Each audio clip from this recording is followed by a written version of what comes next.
Welcome back. You're watching Stock Watch with me, Zinati Guma, and join me to unpack your stock-related questions tonight. Deryck Janse van Rensburg from Anchor and Alex Duys from Umthombo Wealth.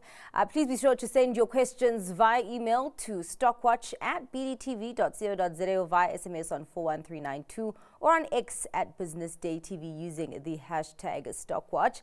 Thank you so much for your time, gents. Quite an interesting question that we are starting off here with, as we have seen a lot of volatility in the markets lately.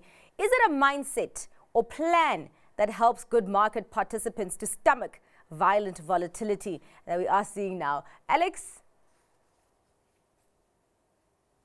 In the market is simply an instrument of investors' emotions, right? So buying and selling. And with that emotions, it drives people to greed, sometimes to push prices to extreme levels. And at the same time, fear as well, to push prices to irrational, depressing levels, right? So I think, so a skilled market participant can not only understand the fundamental facts, but also control his emotions to take advantage of it. That's, of course, referred to as a study of behavioral finance and so forth. So, but yeah, at the moment, we are seeing quite a fear index being quite high due to some of the geopolitical risks in the Middle East and amongst other reasons as well. And that's causing higher volatility.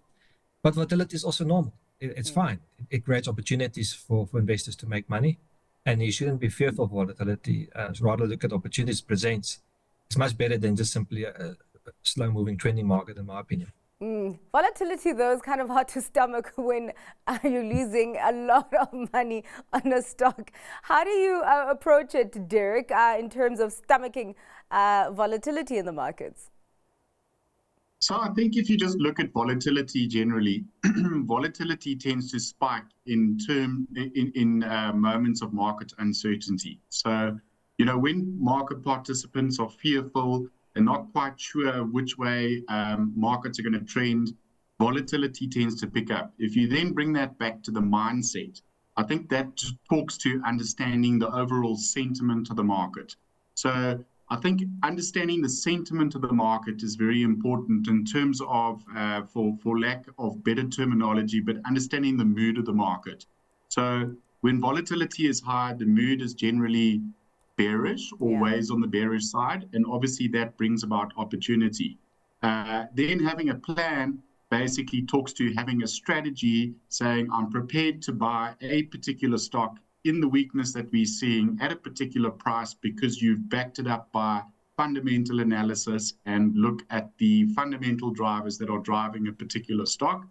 And then you take a view with it. If it goes beyond a certain level, then you obviously want to implement a stop loss or implement a strategy where that plan is executed.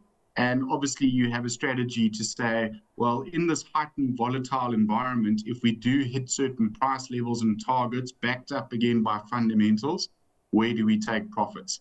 And then again, it's just about understanding the overall sentiment, knowing when market participants are being greedy and understanding when market participants are being fearful, and just being pragmatic in the implementation of that approach. Well, one thing that market participants were doing today is plowing into Capitec, of course, after releasing those annual results that seem to have exceeded market expectations. I know, Alex, this is one bank that has been seen as expensive, but over the last few months, we have seen some buying activity there, including today that share price was up about 8%. Would you be holding Capitec at this point? Well, I mean, Capitec is a very good business, and they produce very good results, which were better than expectations. That's why you did see a bit of a jump in the share price. It's also quite tightly held, or not so tightly held, but the foreigners tends to own quite a lot of Capitec as well. Of course, it offers a bit of a growth narrative, which is quite rare in South Africa. I think there's a lot of positives to take from the results, specifically on the VAS side of things. That's all additional revenues they're starting to get in insurance, for example, value-added services. Sorry, so the insurance side of the equation, commissions you earn and so forth. So I think there's probably a lot to go in there, but one thing I would be cautious is I think the earnings quality is starting to drop a little bit for our liking in Capitec. And what I mean about that is the provisioning keeps dropping for the bad debts. Now, if you look at all the other banks' results, they do highlight that bad debts are quite sticky to the upside. For example, upside from very bad results in the retail side. And Capitec is really gearing for an improvement, which I find a little bit difficult to understand. So I think time will tell, but I would prefer them to be a little bit more cautious on the provision, which means low earnings growth, which is perhaps not but ideal for the share price. But other than that, I can't give any other critique to the business. I think it's a very good results and they're well positioned. All right. And on your side, Deryck, because I know that for a while there were some investors that were concerned that, you know, where else can Capitec get growth? And I feel like with these results, they've actually proved those market participants wrong. Your side, and if there is any point of caution there? I think Alex has covered the sort of fundamental understanding of the results that we released today.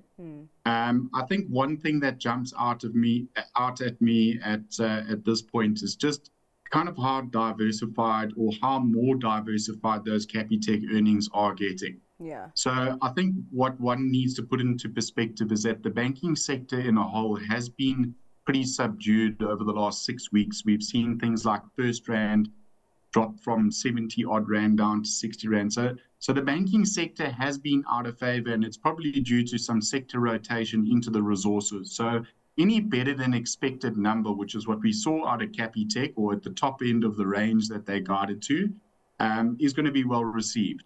That, coupled with the fact that there was probably a little bit of short covering, which caused some, call it unnatural buying, but really a good result. But I'd be mindful of the fact that the banking index has continued to trade in a range. We do need the backdrop of some sort of GDP growth from a South African perspective or from a local market perspective. So my synopsis is that you're going to continue to see some range trading in the likes of the banking sector and in particular Capitec, but you can't fault the results. I think that the sort of fundamental underpin is there. It's a great quality business. If you do get those opportunities where you can buy at those lower end sort of ranges within all the banks for that matter, I think that Capitec is still well positioned and probably got some decent growth looking forward the next sort of 12 months from where we sit today. Well, as we're talking about banking, there is a question here, Nedbank versus Standard Bank. I currently hold Nedbank shares, and I'm thinking of keeping them for a medium to long-term time frame. Is this a good decision, or should one rather switch to Standard Bank, which is often a stock pick on a stock watch? So holding Nedbank shares, yeah, and they're asking if they should rather switch to Standard Bank. Alex? Look, I think any of the big four banks are quite attractive from a valuation perspective, and they don't really need to do much for you to earn double-digit returns. So if they, for example, grow earnings in nominal terms, you know, meaning inflation, 5 or so %, and you get a slight re-rating, because I think it's likely from these valuation levels, call it 2-3% a year, and plus a dividend yield of about 7%. You're looking at 50% total return easily, and there's quite upside to those numbers as well. So I think any of the banks, for me, is not a bad place to be. Deryck is right. We need economic growth to happen, and obviously also need call it a political outcome that is neutral in the foreigners' eyes, because they are currently sitting on the sideline, and they're also going to be the marginal buyer of the banks. Because I think a lot of South African fund managers are already overweight banks, so you need those foreigners to buy. From a long-term preference, mine is for Standard Bank. It's because of the huge African profile they've got. I read a very good report this week that said that Standard Bank can likely grow its earnings in Africa from about 18 to 50 billion over the medium term. You know, so that's a very sizable pool, and all those African banks will benefit from that. But Standard Bank and Absa are the biggest ones, but Standard Bank by probably double, but Absa. So they've got a very good growth profile into Africa. So I think for me, that's the clear longer-term picker. Or of course, you want more something that's perhaps better managed or perhaps less risk. FirstRand is also a good option longer term. But Nedbank, no objection to that at all, because it's looking attractive at the moment. Yeah, I mean, yeah, Deryck, all the banks are well liked. Would you have a preference between Nedbank and Standard Bank? And if you are already on Nedbank, would it be a good idea to switch or just stick to Nedbank? So I think I actually agree with Alex. I think if you just dive down into the fundamentals, I think that the quality of earnings looking forward is probably a bit better position for a stock like Standard Bank. I think the one other sort of soft point that I'd like to mention is we've obviously got an outgoing CEO, obviously being Mike Brown out of Nedbank. And typically you do get some kind of management reorganization from an operational perspective. So there could be, I wouldn't call it kitchen sinking, but there could be a degree of kitchen sinking as we start to see the new incoming CEO implement his new strategies, a bit of a change of management. Not that they're going to be sort of completely uncorrelated. I think that they're going to be quite closely correlated. But I think in terms of a risk to reward basis, Standard Bank is probably a little bit better positioned from a fundamental perspective. And that would probably be my preferred pick if I had to choose between the two. All right. Well, Alex, I think this has been your stock pick, Mustek. This question has actually been waiting for you because not a lot of people look at it. There's a viewer that is asking, what is your take on Mustek? I've actually had a reassessment of Mustek the last couple of weeks or so. And based on my calculations, Mustek is pretty much the second cheapest it's been since 2008. And 2008, it was pretty much priced for liquidation.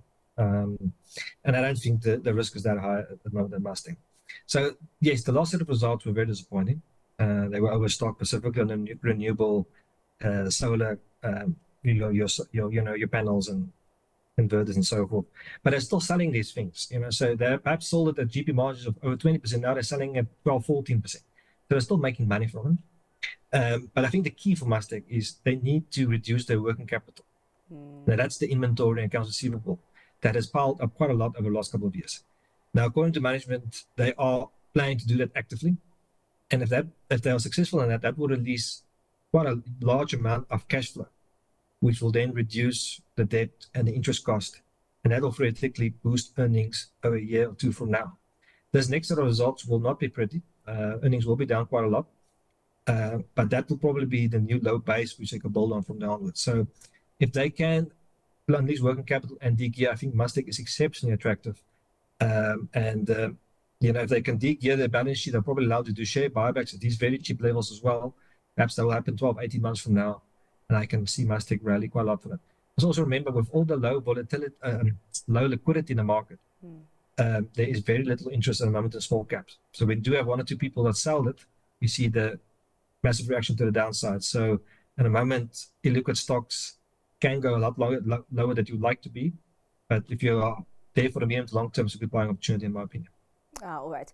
There's a question here on Naspers. That stock did actually very, very well over the last 2 days. Great 2 days, and I'm up 85% on my holdings. Do I sell and take profits or hang on for more upside to Naspers? Deryck? Okay, so there was obviously some recent news around Tencent and the release of a new game coming to market, I think on the 21st of May, called Dungeon and Fighter. It's been a long anticipated sort of wait for this gaming or this game to actually get approved by authorities. But I think generally what you're seeing is just looking at it and zooming out, you're starting to see a little bit more sort of Chinese stimulus and more of an accommodative, authoritative stance from the Chinese government towards GDP growth in general from a Chinese perspective. So the approval of gaming licenses, let's get things back on track. Let's start generating some revenue, even if it is in the sort of private public sector. So I think it's well positioned. We've obviously had a decent rally, probably up about 10% in a couple of days, but sitting at about 3,600 Rand a share. I still think it looks quite cheap, to be honest, and we're starting to see Tencent move in the right direction. So if you ask me which way do the dominoes fall from a Chinese perspective over the next sort of 12 to 18 months, I'm a little bit more bullish on China than I've been in the past. And you almost want to give it a bit of a chance. I would probably implement some of your sort of mindset approach to a stock like this, where, if it does close below a certain level, maybe take a bit of profit, but give it the benefit of the doubt. I think fundamentally it still looks attractive. It's got a good growth trajectory, and I think that if you do get some sort of unpredictables from authoritative positioning from Chinese government, things could actually work out a little bit more positively than what we've seen over the last 2 to 3 years for a stock like Naspers. So give it the benefit of a doubt, implement a bit of a strategy to say if it closes below a certain level, take a few off the table. But yeah, I would probably be long as opposed to, or giving it the chance and being long as opposed to just selling it outright. Yeah, and that chart, actually, that yearly chart is quite interesting because it's been quite volatile, but we are seeing the price now at its highest in the last year. Alex, would you say that this may be a trigger for a bullish trend? And yeah, what about taking profits? Yeah, we have changed our view recently on Naspers. We became a bit more constructive again. So I think firstly, if you look at the Chinese equity market, it seems like to have troughed. It seems like it's starting to pick up. At the same time, the tech sector, which is incredibly cheap on a relative basis compared to American tech sector. And remember, the artificial intelligence in China is quite comparable to what you see in the United States as well. So I think that disconnect will play out over time. And then you've got Tencent, which is, I can't remember numbers offhand, but it's roughly about P of 13, 14, but it's growing earnings over 20% and is buying back shares. So that's very, very attractive. And on top of that, Naspers is also buying back its shares or process. And they can do that easily for the next 5 years. So these factors, I think, is very, very supportive for this investment case for at least the medium term in our view. So I will not be taking profits at this stage. I think there's still a lot more to come. And obviously, there are risks to China regulatory and, of course, the Communist Party be involved there. But if these things don't play out, I think the investment case is quite attractive for Tencent or Naspers process. A very interesting question here. I recently lost some money in a stock that went south. Can I claim some of these losses on my next tax return? I have no idea how this works. Deryck, any insight for us there? Well, as long as you've got gains to offset it against. So there's no problem having a capital loss, but obviously what you want to do is look at some of the winning positions in your portfolio and say, okay, well, where can I trim some profit to kind of sit tax neutral essentially at the end of the day? So you can carry that loss forward, but that's obviously going to be, it's not a tax loss where you can actually get the cash in your pocket. It's more of a tax asset that you can use against future gains. Let's call it that. And obviously then sit in, call it tax neutrality by the end of any particular tax year. Yeah, all right. Well, a question here from a passive COVID-19 retail investor. How's that for a title? I bought Sasol, again, average price 148. Today I opened my account and to my surprise, I am 9% in the red. The question is, what did I miss? Should I buy now or should I wait? Yeah, and what did I miss in the sudden decline? I think Sasol has been in the decline for quite a while until recently with the oil price being up. Alex, and just maybe factoring in the share price reaction today that was down about 11% at some point. Yeah, so there was a production update. Once again, in Secunda underperforming massively expectations. So the market didn't like that. And as a result, the share was down, I think, roughly 9 or 10%. So big sell-off today. That explains the loss in that business account. But I think on Sasol, I've got some major reservations about the business. I think, first of all, they are struggling in this economic activity in South Africa. I mean, we're not growing. They've got all old assets they've got to invest a lot of money in. And I also think they've lost a lot of skills like they used to have. I mean, they used to have some of the best skills in Africa. I don't think Sasol has that anymore. And I think as a result, I can't really see how they're going to turn around the likes of Secunda, for example. At the same time, you've got all the environmentalists and so forth against them. Then also foreigners got an interest in buying Sasol because there's much better opportunities offshore. And even South African investors, which historically was forced to buy Sasol, now can buy more offshore. And once again, they're rather going to buy something else than Sasol. So I'm starting to see where the marginal buyer is. And then also chemical prices also been under a lot of pressure, and that might recover. But I think there's a lot of factors against Sasol. And for our view, it's a bit of a value trap. It doesn't mean it can't have a rally of 100%, 200%. Yeah. If the fundamentals fall in its favor, it can happen. But this is not a buy and hold stock in our view. I think there's some major issues, and I don't think they've got the ability to overcome it. Yeah. And I mean, a lot of the time, investors, when they're down like this, they say, you know, let me just average out, let me buy more at this cheaper price. Is there more that should be going into that decision, Deryck? Should the viewer wait? So I think the key word out of what Alex has just said there is value trap. Yeah. So that being said, if you look at the business fundamentally, it looks like there's value in it from a fundamental perspective. It's on a decent valuation.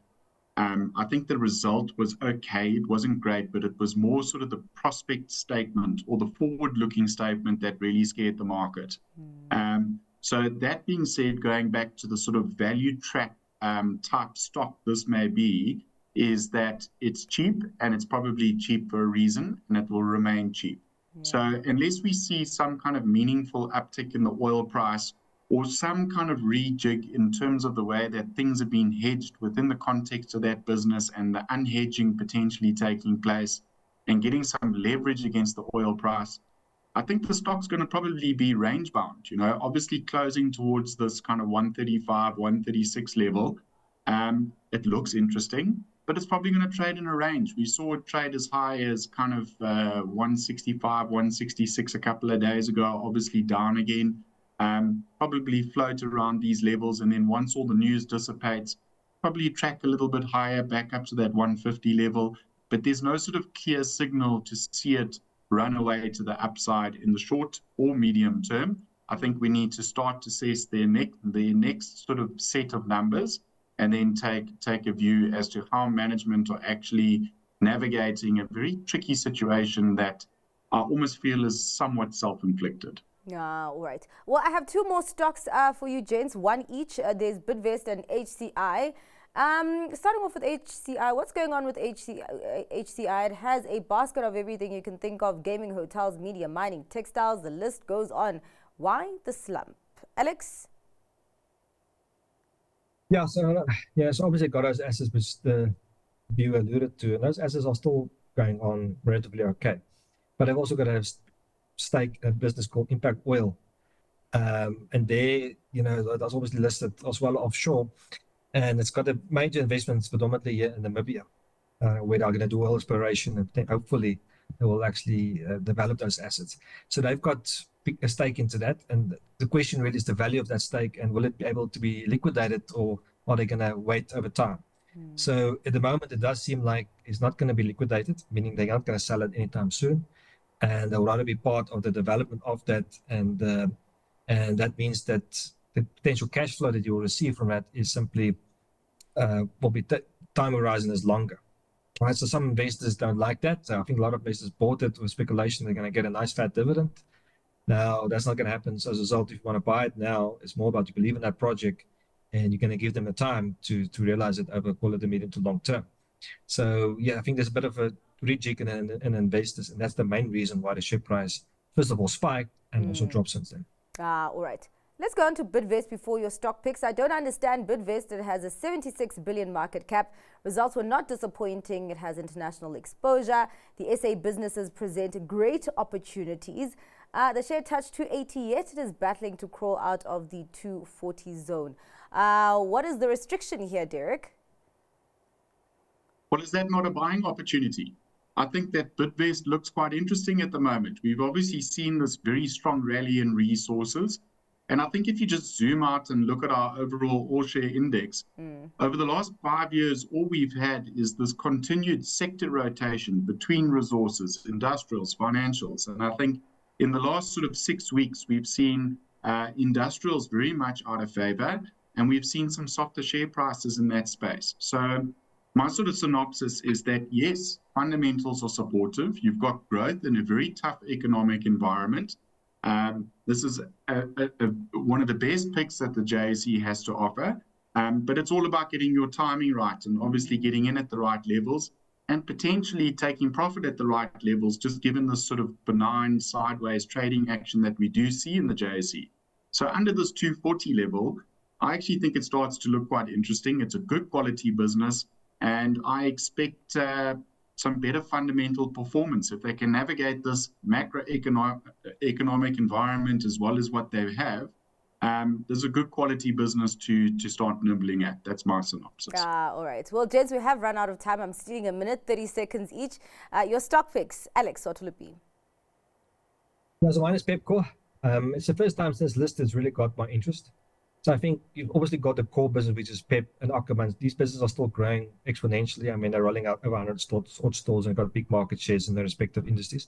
But within Pepco, you also got a business called Avenida, which is in Brazil. Now, the growth prospect of this business does seem very, very enticing. And I think, if you take the next year or two, I think the market's going to look at that asset a little bit more differently. And I think that could be a nice growth area for them. And as well as the fintech business. All the stores they have and all the clientele, they can do a lot of cell phones and transactions and so forth. So I think Pepco is very well positioned. I was very impressed with the last investor day with management.